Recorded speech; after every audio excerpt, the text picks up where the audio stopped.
Good morning students. आज हम जो टॉपिक डिस्कस करने जा रहे हैं वो है भौतिक वितरण व्यवस्था की उपयोगिता या भूमिका, यानी कि significance role of physical distribution system. This is doctor Archana Tiwari, assistant professor in business administration, SPC government college Ajmer. Like we have already studied the meaning of physical distribution. Physical distribution is the management of the physical flow of products and the establishment and operation of flow system. Or in other words, we can say that physical distribution involves the actual movement and storage of goods after they are produced and before they are consumed.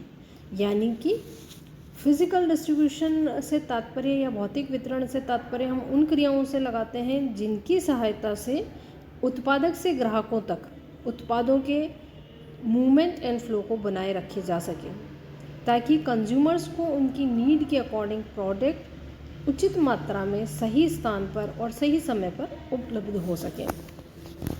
तो इसकी significance आज हम देखते हैं। अब day to day life में अगर हम देखें तो इसकी इम्पोर्टेंस बढ़ती ही जा रही है।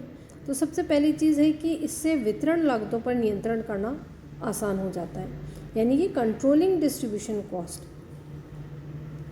अब जैसे कि डिस्ट्रीब्यूशन कॉस्ट लगातार बढ़ती जा रही है, और अगर हम एक्सपर्ट्स का देखें तो प्रोडक्ट कॉस्ट का लगभग 20 से 25% भाग वितरण लागतों का ही होता है। इन लागतों में से आदेश प्रसंस्करण एवं प्रशासन पर लगभग 10%, स्टॉक कंट्रोल पर 10%, स्टोरेज पर 25%, परिवहन पर 45% की लागत आती है।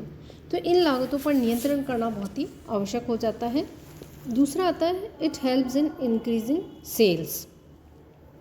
विक्रय वृद्धि में सहायक है। भौतिक वितरण व्यवस्था यदि प्रभावी हो तो विक्रय वृद्धि में भी सहायता प्रदान करती है। इससे विक्रय की राशि में ही नहीं अपितु विक्रय की मात्रा में भी वृद्धि होती है।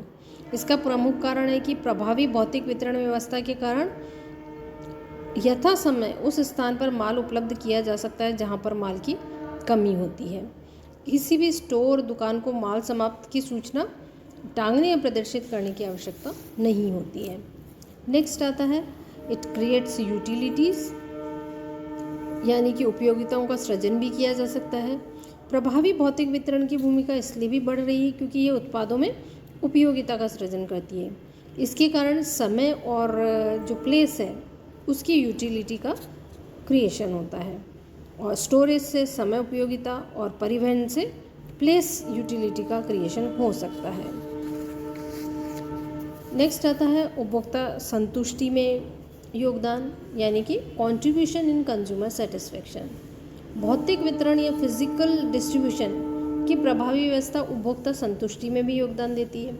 प्रभावी भौतिक वितरण व्यवस्था उपभोक्ताओं को आवश्यकता के समय उचित मात्रा में उचित मूल्य पर उचित स्थान पर उत्पाद उपलब्ध कर देती है, और इससे रिजल्ट ये निकलता है कि उपभोक्ता अधिक से अधिक सुविधा और आराम का अनुभव करता है, और अल्टीमेटली कंज्यूमर सेटिस्फेक्शन पर इसमें ध्यान दिया जाता है।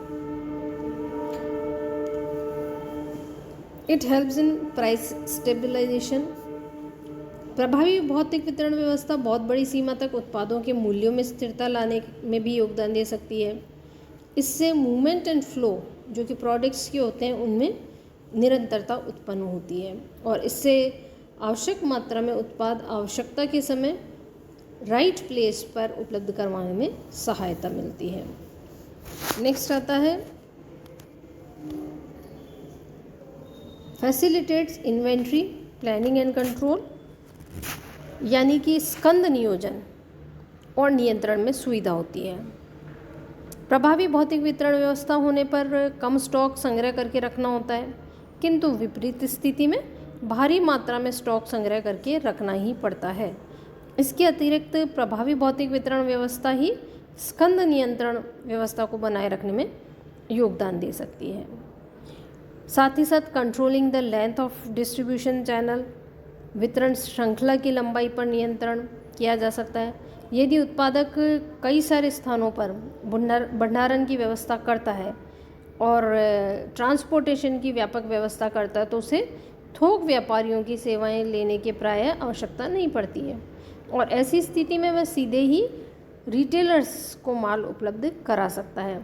लेकिन यदि अन्य स्थिति है तो स्टॉकिस्ट और थोक व्यापारियों की अपॉइंटमेंट करना पड़ेगा। तो इस प्रकार से स्पष्ट है कि प्रभावी भौतिक वितरण व्यवस्था वितरण श्रृंखला की लंबाई पर नियंत्रण करने में योगदान दे सकती है। Trend towards the short orders, अल्प क्रय आदेशों की प्रवृत्ति। वर्तमान में यदि हम देखें तो क्रेता आवश्यकतानुसार थोड़ी थोड़ी मात्रा में क्रय आदेश देने लगे हैं, क्योंकि बायर एक साथ भारी मात्रा में ऑर्डर देना आवश्यक नहीं समझते। इसके कई कारण हैं, जैसे कि नाउअडेज कम्युनिकेशन के जो संचार साधन हैं वो बहुत ज़्यादा विकसित हो गए हैं, तीव्र गति वाले परिवहन साधनों का विकास हो गया है। तो क्रेता जब चाहे तब आवश्यक मात्रा में आदेश देकर माल प्राप्त कर सकते हैं। तो ऐसे में उत्पादकों को ही प्रभावी भौतिक वितरण व्यवस्था करनी पड़ती है ताकि वे अपने ग्राहकों को यथासमय आवश्यक माल उपलब्ध करा सकें। Availability of different and variety of products भी पॉसिबल है। विविध एवं अनेक रूप वाले उत्पादों की उपलब्धता हो जाती है। आधुनिक बाज़ार में विविध उत्पाद उपलब्ध हैं। एक ही प्रोडक्ट के कई सारे ऑल्टरनेटिव्स भी अवेलेबल होते हैं। कई ब्रांड्स मार्केट में हम देख सकते हैं, उनके कई सारे ऑल्टरनेटिव्स अवेलेबल हैं। लाइक कलर अलग है, आकार अलग है, डिज़ाइन अलग है, यूटिलिटी उनकी अलग हो सकती है। और रिटेलर्स इन सब में से कई उत्पादों को संग्रह करके रखना उनके लिए थोड़ा सा कॉस्टली पड़ जाता है और डिफ़िकल्ट भी हो जाता है। तो ऐसे में उत्पादों का निर्माता प्रभावी भौतिक वितरण व्यवस्था की करके उन्हें अधिक माल संग्रह करने की आवश्यकता से मुक्त कर देता है और साथ ही डिमांड के अनुरूप भी माल भी तत्काल उपलब्ध कर सकता है। तो ये फिजिकल डिस्ट्रीब्यूशन की इम्पोर्टेंस हमने देखी। नेक्स्ट लेक्चर हमारा रिलेटेड रहेगा area of physical distribution decision से, यानी कि भौतिक वितरण संबंधी निर्णयों के क्षेत्र कौन कौन से हो सकते हैं।